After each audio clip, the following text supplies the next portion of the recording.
Good morning प्यारे बच्चों। बेटा आप सब कैसे हो? मैं आशा करती हूँ कि आप अपने परिवार के साथ बिल्कुल सही सलामत होंगे। और अब हम अपनी वर्कशीट शुरू करते हैं। वर्कशीट नंबर 11 क्लास 7 के लिए।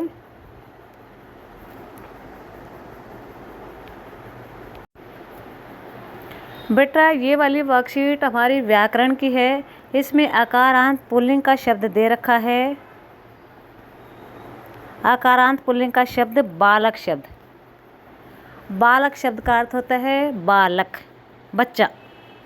ठीक है, ये आकारांत शब्द है। आकारांत इसलिए क्योंकि जो आकारांत शब्द होते हैं वो ए से अंत होने वाले होते हैं। बालक में है जो क लास्ट वर्ण है और क में ए मिला हुआ है, इसीलिए ये वाला जो वर्ण है, ये वाला जो शब्द है, क जो वर्ण है और बालक जो शब्द है वह आकारांत शब्द है। ठीक है बेटा, तो बालक क्या हुआ? आकारांत शब्द। किसकी वजह से? क में ए मिलने की वजह से और क शब्द के अंत में है। अब हम शब्द रूप करते हैं। देखो आपको पहले भी बताया है कि संस्कृत में 3 वचन होते हैं, तो तीनों वचनों के हिसाब से ये वाला शब्द रूप है। इसकी प्रथमा विभक्ति है बालक है, बालकऊ, बालकः। इसका मतलब है एक वचन का एक बालक, 2 बालक और बहुत सारे बालक। ठीक है।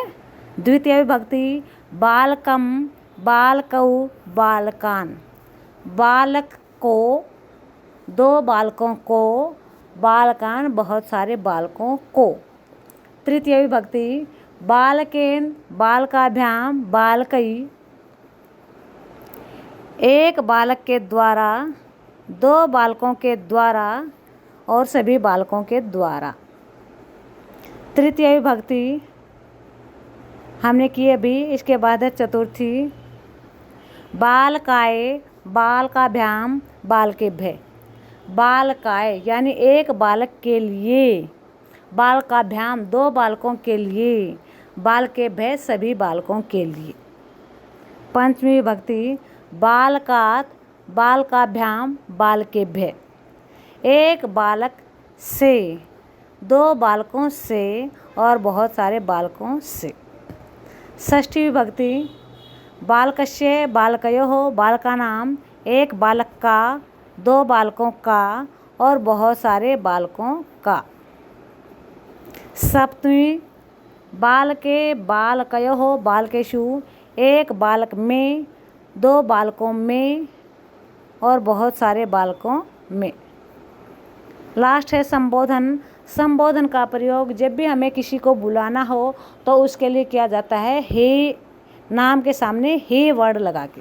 ठीक है, तो संबोधन होगा हे बालक, हे बालकऊ, हे बालकः। ठीक है बेटा, इस तरह से हमारा ये शब्द रूप पूरा हो गया। अब इसको और अच्छे से इन्होंने समझाने के लिए क्या किया है,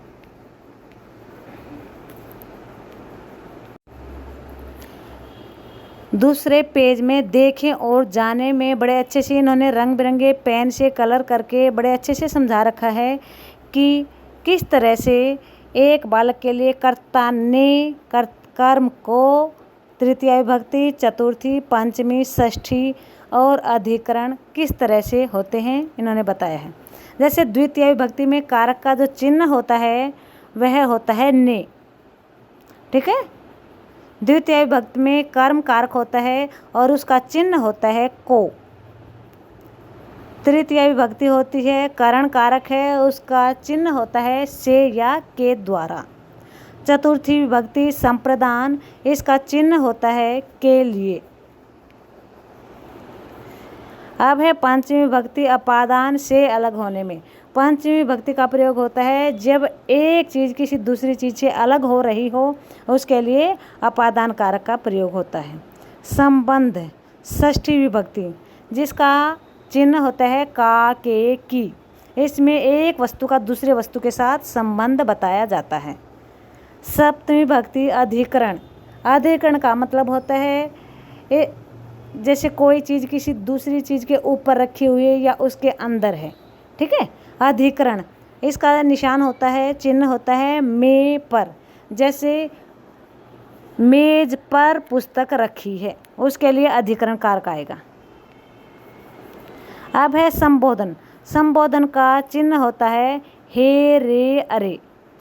जब हम किसी को बुलाते हैं तो संबोधन कारक का प्रयोग किया जाता है। हम बोलते हैं हे राम इधर आओ, तो उसमें संबोधन कारक है। ठीक है बेटा, अभी पहले वाले जो बालक शब्द रूप इन्होंने बताया था बहुत अच्छे से, इसी को देखकर आपको इन शब्दों को पूरा करना है जो नीचे खाली स्थान दे रखे हैं। अब जैसे शब्द है जन, इसके प्रथमा विभक्ति का हमें रूप लिखना है बालक को देखते हुए, तो इसका हो जाएगा जन है, जनऊ, जनान। फिर से बताती हूँ, जन है, जनऊ, जनाह। द्वितीय विभक्ति छात्र की, ऊपर देखो बालकम है तो इसमें हो जाएगा छात्रम, और द्वितीय हो जाएगी छात्रऊ। तृतीय विभक्ति गज है कि, गज है कि तृतीय विभक्ति चलेगी गजेन, गजाभ्याम, गजई। देव की चतुर्थी विभक्ति चलेगी देवाय, देवाभ्याम, देवेभ्यः। मयूर की पंचमी विभक्ति मयूरात, मयूराभ्याम, मयूरेभ्यः। लेख सेवक की षष्ठी विभक्ति है सेवकस्य, सेवकयोः, सेवका नाम। देश की सप्तमी विभक्ति होगी देशे, देशयोः, देशेषु। राम की संबोधन रूप चलेगा हे राम, हे रामऊ, हे रामः। देखो बेटा, जो भी मैंने अभी बताया ये वाले जो खाली स्थान थे, ये मैंने सारे बालक को देखकर उसी के बेस पे बताए, क्योंकि ये वाले जो शब्द इन्होंने दिए हैं ये भी सारे अकारांत शब्द हैं। तो अकारांत शब्द आप एक याद कर लोगे तो सारे उसी के हिसाब से चलेंगे। तो बालक शब्द को बड़े अच्छे से याद कर लेना ताकि ये वाले जो खाली स्थान हैं हम अच्छे से भर सकें। ठीक है बेटा, ये वाली वर्कशीट इस तरह से हमारी कंप्लीट हो गई। और सारे बच्चे, अब भी बार बार बताया जा रहा है कि कोरोना गया नहीं है, तो हमें सारी सावधानियां जो अभी तक हम बरतते आ रहे हैं वे वाली सावधानियां हमें लगातार रखनी है। लगातार साबुन से हाथ धोते रहें।